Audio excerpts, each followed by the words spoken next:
आप सबका अभिनंदन और स्वागत। मैं अनुराधा शारदा आप सबका धन्यवाद देना चाहती हूँ कि आपने हमारे वीडियोस देखे, सराहे, उन पर अपने कमेंट्स और अपने सजेशंस दिए। आज हम जुड़े हैं विशाल शर्मा जी के साथ। विशाल जी, बहुत बहुत धन्यवाद आने के लिए। अनुराधा जी। तो विशाल जी ऐसे तो आईटी प्रोफेशनल हैं, टेलीकॉम और आईटी में बिजनेस सेक्टर में उनका काम है, लेकिन वास्तु पर भी इनकी बहुत स्ट्रॉन्ग कमांड है। इनकी माता जी जो वास्तु प्रोफेशनल है, उनसे वास्तु और एस्ट्रोलॉजी प्रोफेशनल है, उनसे इन्होंने दोनों ही सीखा और उसके बाद प्रैक्टिसिंग वास्तु प्रैक्टिशनर भी हैं और एस्ट्रोलॉजर भी हैं। तो विशाल जी, आपकी ये जो जर्नी है वास्तु से लेकर एस्ट्रोलॉजी और में, वो आपने कहाँ से, कौन से, मतलब बोलते हैं ना जो हम बचपन से शुरू करते हैं या माँ को देखते हुए, वैसे आपने शुरू करी या कहीं आपने फॉर्मली सीखा भी फिर? Thank you Anuradha ji, thank you for the opportunity to come on to your channel. मेरी मेन जर्नी तो मेरी अपनी मदर से ही शुरू हुई। जब मैं पढ़ रहा था, आई थिंक मैं 11th या 12th क्लास में था, मेरी मदर क्लाइंट से मिलती थी, बात करती थी, तो I used to sometimes in the different room used to listen कि क्या हो रहा है, क्या हो रहा है। तो वहाँ से थोड़ा सा इंटरेस्ट हुआ और धीरे धीरे जो है मैंने भी सीखना शुरू किया। तो एस्ट्रोलॉजी वहाँ से सीखी और बाद में वास्तु सीखा और फिर कुछ एक प्रोफेशनल कोर्सेज जैसे होते हैं वो सीखे किए। तो अच्छा, करते करते मुझे अब कम से कम हो गए 30 साल। 20-22 साल। तो मुझे, हाँ, 20-22 हम्म। साल तो मुझे ही हो गए। मेरी मदर तो खैर काफी सालों से कर रही हैं, हम्म। बट अब उनकी थोड़ी तबीयत खराब रहती है तो वो इतना प्रैक्टिस नहीं कर पाती, बट मैं उनकी हेल्प करता हूँ इस काम में। बट काफी ओके। लंबा समय हो गया करते करते। ओके। और वास्तु में आपने तो एक किताब भी लिखी है, तो उस किताब के जरिए आपने क्या क्या कवर किया है उस किताब में? नहीं, किताब तो मैंने एक्चुअली सॉल्यूशंस पे लिखी है, पर वो एस्ट्रोलॉजी, वास्तु और उन दोनों का मिक्स करके लिखी है, क्योंकि ऐसी बहुत सी कम किताबें, या तो कुछ किताबें एस्ट्रोलॉजी पे मिलती हैं या कुछ किताबें वास्तु पे मिलती हैं। मैंने क्या किया है कि एस्ट्रोलॉजी में नक्षत्र लेवल पे जाके और वास्तु को मिला के एक एक किताब लिखी है, जो हो गए 2.5-3 साल हो गए इस बात को लिखे हुए। इनफैक्ट जी। आपने ही वो किताब जो है हमारी एडिट करी थी। जी। तो वो लिखे हुए काफी समय हो गया। उसके बाद फिर मैंने कुछ पॉकेट बुक्स लिखी, जैसे इंडिविजुअल प्लैनेट के ऊपर, जैसे मार्स के ऊपर लिखी, केतु के ऊपर लिखी। और वो लिखते लिखते, और जो मेरी बैकग्राउंड है प्रोफेशनलिज्म में, तो मैंने कहा कि क्यों ना मैं कुछ सेल्स के ऊपर लिखूं, जो मैं काफी सालों से लिखने की कोशिश कर रहा था। तो अब जी। मैंने एक किताब लिखी है जो बिल्कुल ही डिफरेंट है। ऐसी कम किताब मिलेंगी जो आपको वास्तु की और चाइनीज मेडिसिन, जिसमें फेस रीडिंग होती है, हम्म। उसकी नॉलेज यूज करके आप उसको अपनी प्रोफेशनल लाइफ में यूज कर सकते हो, जैसे कि आप सेल्स में यूज कर सकते हो या कहीं और पे। तो उस पे मैंने एक किताब लिखी है, जी। जिसके बारे में हम, हो सकता है कि आज आज डिस्कशन करेंगे। तो जी। वो एक किताब जो है लिखी है। तो उसमें वास्तु को और फेस रीडिंग, ये एक बहुत डिफरेंट कॉम्बिनेशन है, ये आपने कैसे मिक्स किया? नहीं, वास्तु में कैसा रहता है कि वास्तु जो है वो है, तो वो एलिमेंट्स की एनर्जी, राइट। और राइट। वास्तु क्या रहता है, सबकॉन्शियस, क्योंकि वास्तु का कॉन्सेप्ट ये रहता है कि आप जहाँ पे रहते हो, उस घर की या उस एनवायरनमेंट की जो एनर्जी रहती है वो आपके सबकॉन्शियस माइंड को इम्पैक्ट करती है, और जब वो सबकॉन्शियस माइंड को इम्पैक्ट करती है तो आपका थॉट प्रोसेस बनता है। अब जब थॉट प्रोसेस वैसा बनेगा तो फिर आपका एक्शन वैसा बनेगा। तो ऐसा अगर जी। आपकी एनर्जी घर की अच्छी है तो अच्छे ख्याल आएंगे और अच्छा सोचोगे। लेकिन अगर एनर्जी खराब है घर की और वो बैलेंस नहीं है, जैसे हम कहते हैं वास्तु में कि बैलेंस नहीं है, तो फिर आपका थॉट प्रोसेस बिगड़ जाएगा, और जब थॉट प्रोसेस खराब होगा तो आपका एक्शन भी नहीं होगा। तो वो वास्तु का मेन कॉन्सेप्ट है। तो उसमें जो 5 एलिमेंट जो हम यूज करते हैं वास्तु में, फायर, अर्थ, एयर, वाटर, वो और स्पेस। उनको, और हाँ। स्पेस, और उनको जो यूज करते हैं उनको देखते हैं कि भाई ये आपको कैसे इम्पैक्ट करते हैं आपकी पर्सनालिटी को। और हर आदमी की जो जो पर्सनालिटी रहती है वो एक टाइम एलिमेंट के साथ रहती है। फॉर एग्जांपल एस्ट्रोलॉजी में हमने बोला कि भाई आप टॉरस हो, तो भाई टॉरस का आदमी जो है वो अर्थ एलिमेंट के साथ अलाइंड है, तो वो हाईली अर्थ होगा, काफी हाँ। स्टेबल होगा, जिद्दी होगा, ऐसा। तो जी। ऐसे ही वास्तु में है कि आप, अगर आपकी एनर्जी घर के अंदर एनवायरनमेंट में एक एनर्जी ज्यादा है, तो आपकी पर्सनैलिटी भी उसी तरीके से बन जाती है ना। लेकिन हाँ। आपकी जो कोर पर्सनैलिटी है वो आप बाय डिफॉल्ट लेके आते हो हाँ। कि मैं फायर का एलिमेंट हूँ, मैं वाटर का एलिमेंट हूँ, तो वो आपकी रहेगी। तो आपको, आप उसी हिसाब से ही फिर एक्शन करते हो। भाई कुछ लोग जो होते हैं काफी इमोशनल होते हैं, भाई ऐसा क्यों होता है, why they are so emotional. कुछ लोग बहुत एग्रेसिव होते हैं, कुछ लोग बहुत काम एंड स्टेबल होते हैं, ऐसा क्यों। नेचर ने तो सबको एक जैसा ही बनाया था, तो why do we behave in a different way, है ना। तो हर आदमी जो है डिफरेंट डिफरेंट वे में बिहेव करता है, क्योंकि एनर्जी एलिमेंट जो है उनका प्राइमरी एनर्जी एलिमेंट डिफरेंट रहता है, इसलिए। तो वो समझना जरूरी है। जिस दिन हमको ये समझ में आ जाएगा कि देखो विशाल, मेरा प्राइमरी एलिमेंट जो है वाटर है, तो दूसरे मेरे को पता है कि मैं ऐसे बिहेव करता हूँ, तो देन आई नो कि ये मेरी अच्छाई है, ये मेरी कमी है और इस पे मुझे काम करना है। तो ये अगर हमें खुद भी समझ में आ जाए, और अगर आप बिजनेस में हो या डे टू डे लाइफ में भी हो, और आपको ये समझ में आया कि मैं अपने परिवार में लोगों से या अपने फ्रेंड सर्कल में या बिजनेस में जो जिनसे मैं लोगों से डील कर रहा हूँ वो अगर फायर का, तो उसके साथ मुझे कैसे डील करना है, क्योंकि फायर का आदमी वैसे बिहेव करे। तो ये अगर अंडरस्टैंडिंग समझ में आ जाएगी, then it makes your life very simple. और कुछ नहीं, ये सिंपल कॉन्सेप्ट है। हाँ, क्योंकि यदि आपको ये मालूम है कि ये फायर एलिमेंट है या अर्थ एलिमेंट है, आप अर्थ एलिमेंट के साथ फायर के जैसा बिहेव नहीं कर सकते और फायर करेक्ट। एलिमेंट के साथ अर्थ के जैसा, तो आपको रिश्ते निभाने भी एक लेवल पे आ जाएंगे। तो जो करेक्ट। भी काम आपको अपने लाइफ में करने हैं, उसमें एक तरह की स्मूथनेस, आराम से वो काम होने के चांसेस ज्यादा है। करेक्ट। वो हम उसको वास्तु की टर्मिनोलॉजी में हम उसको हार्मनी, आप जिसको स्मूथनेस बोल रहे हैं हम उसको बोलते हैं हार्मनी आ जाती है, कि भाई रिलेशनशिप में हार्मनी आ जाती है, क्योंकि आपको पता है कि दूसरा आदमी ऐसे बिहेव करता है तो मैं ऐसे बिहेव करना चाहिए उसके साथ। इमोशनल आदमी के साथ थोड़ा सा एम्पैथी दिखानी चाहिए, फायर वाले जी, आदमी के साथ थोड़ा सा यू हैव टू थोड़ी सी पेशेंस दिखानी चाहिए, क्योंकि इसके अंदर पेशेंस नहीं रहती है ऐसे। तो अगर आपको पता चले कि मेरा ऐसे या दूसरे का ऐसे, you can do that. Right. So आपकी किताब का नाम seller from Mars and buyer from Venus है ना? तो आगे बढ़ने से पहले यदि किसी को ये किताब पढ़नी हो, खरीदनी हो, तो वो कहाँ से खरीद सकता है? देखो, ये एक्चुअली किताब का पूरा टाइटल तो है sellers from Mars and buyers from Venus and elements of nature meet B2B sales है। तो ये लिखा तो मैंने जैसे ना elements of nature meet sales के लिए, लेकिन ये किताब जो है वो किसी भी लाइफ में, किसी भी लाइफ के एरिया में यूज की जा सकती है, सिर्फ सेल्स के लिए नहीं है। क्योंकि हम लोग अपने आप को डेली कहीं ना कहीं प्रमोट करते हैं, चाहे वो घर में हो, चाहे वो बच्चों के सामने हो, चाहे हम किसी बिजनेस शॉपिंग करने जाते हैं तो बार्गेनिंग करनी होती है, वहां पे भी आपको बार्गेनिंग करनी पड़ती है, तो आपको शॉपकीपर के साथ में, आप कहीं खेलने जा रहे हैं या इंटरव्यू देने जा रहे हैं, कहीं ना हर जगह आपको प्रमोट। तो किताब तो ये सबके लिए, पर इसमें मैंने थोड़ा सा बस जो जो थोड़ा सा सेल्स का एंगल है वो काफी अच्छे तरीके से एक्सप्लेन किया है। इन टर्म्स ऑफ किताब तो एक्चुअली अभी प्री ऑर्डर के लिए अवेलेबल है amazon.com पे। It's a Kindle version only, मतलब डिजिटल वर्जन ही है, आजकल का जमाना ही सब डिजिटल का, तो सिर्फ डिजिटल कॉपी ही रखी है।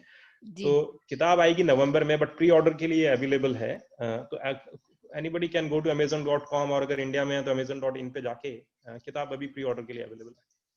जी। अम, तो हम आगे बढ़ते हैं। यदि हम कोई भी एक एलिमेंट लें और हम्म। उसके बारे में हम क्या क्या, किस तरह से हम एक किसी भी एक एलिमेंट पे, पर्टिकुलर एलिमेंट पे लेकर और उस पे काम कर सकते हैं, और हमें क्या मालूम पड़ेगा? देखो, ये जैसे स्लाइड में मैंने कैप्चर किया है कि 5 एलिमेंट हैं, वाटर, एयर, फायर। तो उसकी एक प्रॉपर्टी बताइए कि वाटर की जो प्रॉपर्टी है वो काफी लिक्विड है, लेकिन वो एक वाटर एलिमेंट रिप्रेजेंट्स इमोशन, है ना, और फायर हम्म, जो है वो आपका पैशन या एग्रेशन को दिखाता है। तो फायर के लोग जो रहते हैं वो अगर हम उसको डेली लाइफ में बोले तो फायर के लोग जो है पैसा लेके आते हैं, क्योंकि उनमें पैशन बहुत ज्यादा रहता है। They are the one who actually bring the money. एयर हम्म, का आदमी जो रहता है वो काफी मोबाइल रहता है, हाईली इंटेलेक्चुअल रहता है, उनके साथ आप कॉन्वर्सेशन करेंगे तो वो इंटेलेक्चुअल रिप्रेजेंट करता है। फिर अर्थ का आदमी काफी काम एंड स्टेबल है, क्योंकि अर्थ एज ए एंटिटी जो है वो काफी धीरे धीरे मूव करती है, काफी स्टेबल है। अर्थ में कोई ज्यादा चेंजेस नहीं हुए हजारों साल से, अर्थ सेम ही सेम है, इवन तो एवोल्यूशन होता रहता है, लेकिन earth as a planet is very stable planet. और स्पेस जो है वो हमारी सबकॉन्शियस माइंड का जो सबकॉन्शियस एनर्जी है उसको रिप्रेजेंट करता है।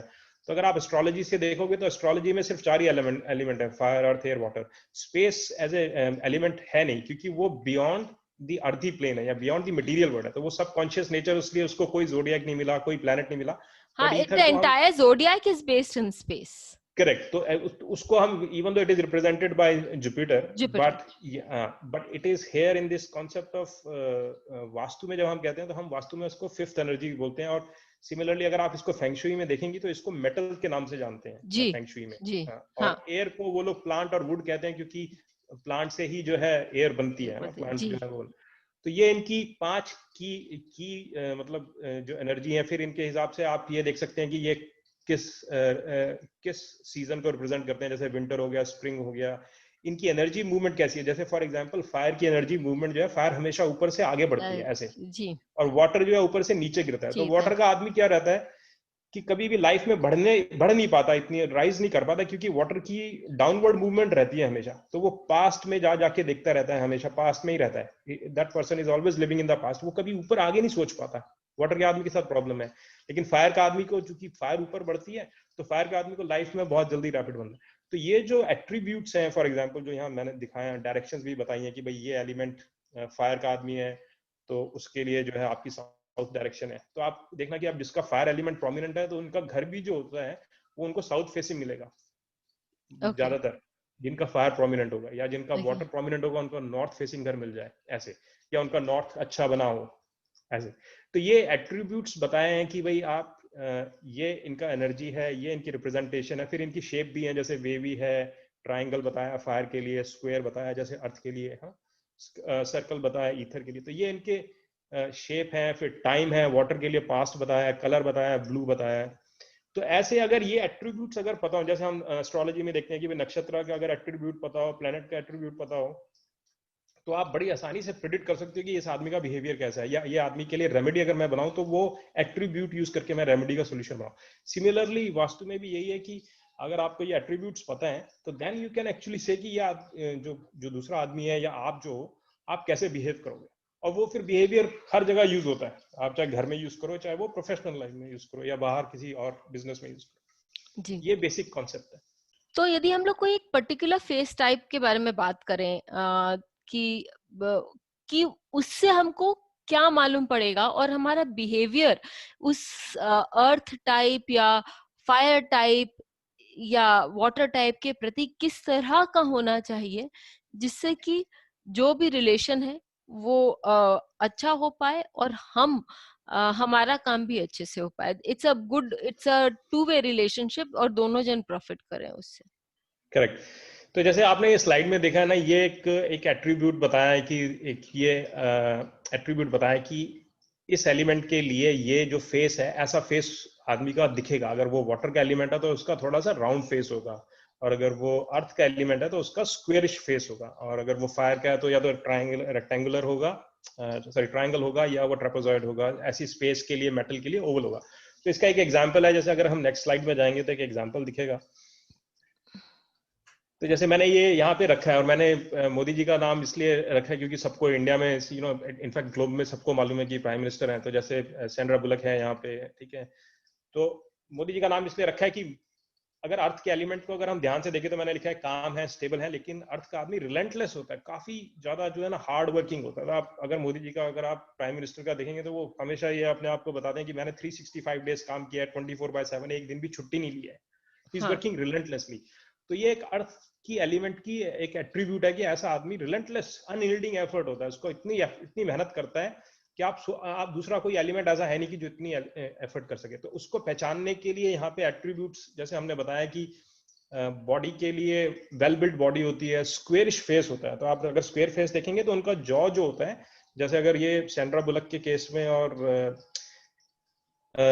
केस में अगर आप देखेंगे तो जो जॉ है एंजेलिना वो जोली, काफी हाँ, लंबा दिख रहा है नीचे ऐसे, है ना। तो मोदी जी हाँ, की वो दाढ़ी की वजह से थोड़ा सा दिख नहीं रहा है यहाँ पे, लेकिन इनका फेस जो है ऐसे है। तो स्क्वेरिश चड्डी है, के हाँ, तो थोड़ा स्क्वेरिश। सा लंबा देखेंगे तो आपको लगेगा कि इनका जो है और भी फीचर्स हैं। जैसे मैंने ये लिखा है कि आपकी लेस प्रोमिनेंट चीज है, एंगल जॉज हैं, हाँ, प्रोट्रूडिंग हम्म, चीक बोन्स हैं, आईज वाइड अपार्ट होती हैं, राउंड नोज टिप होती है। अर्थ के एलिमेंट के साथ एक और होता है कि उनकी जो बेली रहती है थोड़ी सी बाहर भी रहती है, थोड़ा सा, क्योंकि वो लेजी होते हैं। क्योंकि अर्थ जो है वो वो समय बहुत स्लो लगाता मूव, है, हाँ। हाँ, बहुत स्लो मूविंग प्लैनेट है, तो उसमें लेजीनेस इनहेरेंटली आ जाती है, ठीक है। हम्म, फिर अर्थ को हम मदर नेचर भी बोलते हैं, तो उसमें केयर की नेचर भी रहती है। तो वो अपने हम्म, फैमिली और फ्रेंड्स के साथ काफी ज्यादा घुल मिल के रहते हैं, उनको बहुत यूज करते हैं अपनी डे टू डे लाइफ में। हम्म, तो ये एक मतलब ऐसे आप पांचों एलिमेंट के लिए एक शेप है, उससे रिलेटेड एट्रीब्यूट्स हैं कि वो क्या होता है। अब जैसे इसमें मैंने लिखा रिलेशनशिप बिल्डर होता है, प्रिडिक्टेबल होता है, प्लीजिंग होता है, अपने हाँ, दोस्तों को और ये हम सुनते हैं। देखते भी हैं, ये हम देखते भी हैं कि ऐसे लोग बहुत हड़बड़ में नहीं रहते हैं। ये जो भी काम करते करेक्ट, हैं स्थायी रूप से ठीक से एकदम पकड़ के करते हैं। जी, करेक्ट। अब अगर आप इसको अगर एस्ट्रोलॉजी से लिंक करेंगे तो आप पाएंगे कि जो अर्थ की जो क्वालिटी है वो सबसे ज्यादा जो है ना वो सैटर्न से मिलेंगी। इवन दो जी, कैप्रिकॉर्न जो है वो अर्थी साइन है। वैसे तो 3 साइन है, टॉरस है, वर्गो भी है और ये भी है, लेकिन आप सबसे ज्यादा जो अर्थ की जो एलिमेंट है तो वो सैटर्नियन इफेक्ट भी रहेगा। और सैटर्न का काम भी यही रहता है कि वो बहुत ज्यादा मेहनत करता है, बहुत ज्यादा डिसिप्लिन के साथ मेहनत करता है जी, बहुत। बस लेजीनेस जरूर रहती है क्योंकि वो थोड़ा सा स्लो रहता है। बट इनकी खास बात यह है कि इतनी मेहनत करते हैं लाइफ में कि दूसरा आदमी इनके मुकाबले काम, खासतौर से अगर फायर का आदमी इनके साथ बात करेगा तो बात ही नहीं कर सकता, क्योंकि फायर का आदमी दो दिन तो बहुत जोश से काम करता है, तीसरे दिन उसकी एनर्जी खत्म हो जाती है। तो इसलिए फॉर एग्जांपल अर्थ के आदमी को अगर कोई लंबी 5 साल का कोई प्रोजेक्ट है, 6 साल का प्रोजेक्ट है, आप अर्थ के आदमी को उस पर अगर साइन कर देंगे ना रोल, वो आसानी से करेगा। फायर के आदमी को करेंगे तो वो 1 साल के बाद बोलेगा प्लीज ये मेरे से होता नहीं है, I can not do that. तो वो उसका एनर्जी लेवल एग्जॉस्ट हो जाता है। तो इसलिए आप जैसे आपने रिसोर्स प्लानिंग करनी है बिजनेस के अंदर, तो आपको अगर पता है कि शॉर्ट टर्म प्रोजेक्ट है, फायर के आदमी को लेके जाओ, लॉन्ग टर्म प्रोजेक्ट है, अर्थ के आदमी को लेके जाओ, क्योंकि वो सक्सेस और फेलियर वहीं रह जाता है। ये हमने देखा कि आपने बहुत सुंदर से ये बताया कि भाई हम यहाँ पर किसको क्या काम देना है, वो भी Correct. हम ये सारी चीजें वास्तु के साथ हम लोग फेस रीडिंग के साथ, जो यहाँ आपने जो एक किताब जो बताई है उसमें आपने ये सारे एलिमेंट्स मिक्स किए हैं, तो आप एक लोगों को पहचाने और उनके लिए क्या काम कब दे सकते हैं, कैसे दे सकते हैं, वो बहुत अच्छे से हम बता सकते हैं, ताकि हमारा भी जीवन, मतलब यदि कोई काम हम कर रहे हैं जिसका फेलियर होता है, तो वो हमारा भी एक तरह से फेलियर है, खाली उस व्यक्ति का ही फेलियर नहीं है। करेक्ट। तो और सेल्स के कॉन्टेक्स्ट में मैंने इसलिए ज्यादा बोला है कि जब सेल्स आती है तो उसमें क्या रहता है, खासतौर से बिजनेस के अंदर, it's a very high risk job, काफी ज्यादा उसमें मेहनत तो है, लेकिन वो काफी कॉम्प्लेक्सिटी रहती है। तो उस कॉम्प्लेक्सिटी को रिड्यूस करने के लिए, और सेल साइकिल बहुत लंबी होती है बिजनेस में, सेल साइकिल 18 से 24 महीने तक की चलती है एक डील को पकड़ने के लिए, और बड़ी बड़ी डील्स होती हैं। तो उसमें क्या होता है कि अगर आप एक डील अगर मिस भी करते हो तो वो बिजनेस के लिए बहुत ज्यादा रिस्की भी होता है, लोगों के मोरल के लिए भी रिस्की होता है, और जो लोग आगे बढ़ना चाहते हैं उनको भी परेशानी करता है कि हम लोगों ने ये पर्सन हायर किया या ये टीम बनाई, वो सक्सीड नहीं हो पाई। तो अगर पहले से ही अगर ये पता रहे कि ये आदमी ऐसा है, ये आदमी इस काम के लिए सूटेबल है, तो आप सारी चीजें अलाइन करके चल रहे हो, तो आपकी सक्सेस फैक्टर बढ़ जाता है, बहुत ज्यादा सक्सेस के चांसेस बहुत बढ़ जाते हैं। Right, so this is a very beautiful thing that we can understand, और हमको मतलब ये पढ़ने के लिए एक इंटरेस्ट भी होना चाहिए, क्योंकि इससे हमको मालूम पड़ जाएगा कि हमारी व्यवहारिक जीवन में भी हम कैसे सफल हों, क्योंकि व्यवहारिकता में हम सफल रहेंगे तो ही हम जीवन में आगे चल के हर चीज में क्योंकि फाइनेंशियल गेन्स के लिए भी तो हमें लोगों के साथ उठना बैठना बोलना करना होगा ही, फैमिली में भी गेन्स के लिए, फैमिली को आगे बढ़ाने के लिए, आप सबको बढ़ाने के लिए भी आपको जानना होगा। तो एक बहुत सुंदर किताब है, प्री बुकिंग के लिए आप Amazon पे जाएं, विशाल जी का नाम टाइप करें, आपको डेफिनेटली वो किताब दिखेगी, और फिर वो आप प्री बुक कर सकते हैं। विशाल जी, एक बहुत सुंदर और अलग टॉपिक के लिए आप हमसे बात करने के लिए बहुत बहुत धन्यवाद। Thank you Anuradha ji, thank you for the opportunity, आपने बुलाया और अपना टाइम दिया और डिस्कशन की। Thank you.